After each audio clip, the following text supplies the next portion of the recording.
on the Hill. The Pentagon's top brass has arrived, testifying on the U.S. strategy against ISIS. Defense Secretary Ash Carter, Joint Chiefs Chairman General Joseph Dunford set to testify. This as we get reports the president is considering recommendations that would move our personnel closer to the front lines in Iraq and put boots on the ground in Syria for the first time. Wow. Illinois Congressman Adam Kinzinger with me now, pilot in the Air National Guard. And, sir, welcome back to you. I know we've had strike forces go in and out of Syria, but this would be an entirely different deal.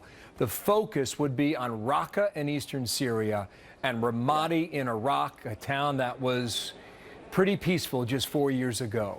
What do you think is the right move? Well, look, I think we do have to step up the fight. The president has been kind of obsessed with talking to the American people about what we won't do, what lines we won't cross. I think it's time to talk about what we will do, which is the fact that we're going to defeat ISIS, we're going to crush them, and in 10 years we'll look back and there'll be a footnote in history if we do this right. And so, look, Raqqa is their spiritual headquarters in Syria. This is the headquarters of the whole Islamic State. Obviously, Ramadi is a big fight in Iraq. So I think the more that we can be involved in, unfortunately, nobody likes to talk about it, but we're going to have to do some direct action. It's part of what I did in Iraq. We found people where we had the guys that are really fierce on our side, the special operators, come in and either kill or capture those people. And we continued that, got new intel, and unwound those networks until they were basically destroyed. And I think that is what we're going to have to probably do. But you have to commit to make that happen, as you well know. Yeah. Well, what's the number? There'll have to be some real commitment. What's the number of troops? Do the American people support it?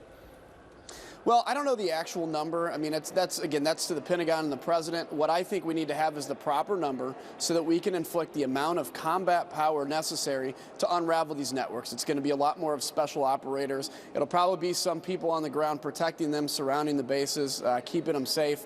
But I think, look, when this is all said and done, the American people want a president and a strategy that's going to defeat the enemy of freedom in America, not one that's necessarily going to look good in the newspapers. Well, it seemed like the fall of Ramadi is really what got the attention of those in Washington. You agree on that, yes or no?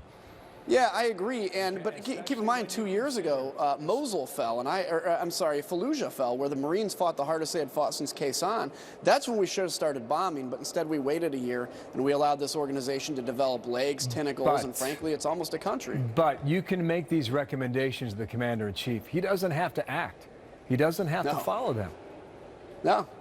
No, he's got a tremendous amount of power in the Constitution, and this ultimately, the strategy that he puts in place is on him. It's his decision and his decision alone.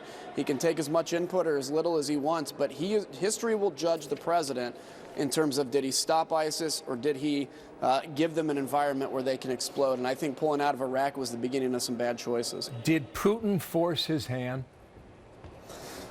Maybe, to an extent. I mean, I don't think this president quite understands the threat that Putin poses and the threat that a Russia resurgent in the Middle East poses, not just for today, not just for the fight against ISIS, but 10 or 20 years down the road. So maybe it's forcing him to be a little tougher. I just love to see him be a little tougher against the Russians in Ukraine, for instance. Well, we made a decision on Afghanistan. That strategy was changed, and now you're starting to see what has been a stalemate for several months. And according to reports out of Washington, the president said, let's figure this out. So what is the best way out of it now? Well, I give the president credit for reversing strategy. I could have told you 2 years ago he was going to have to do this. I mean, everybody basically knew it.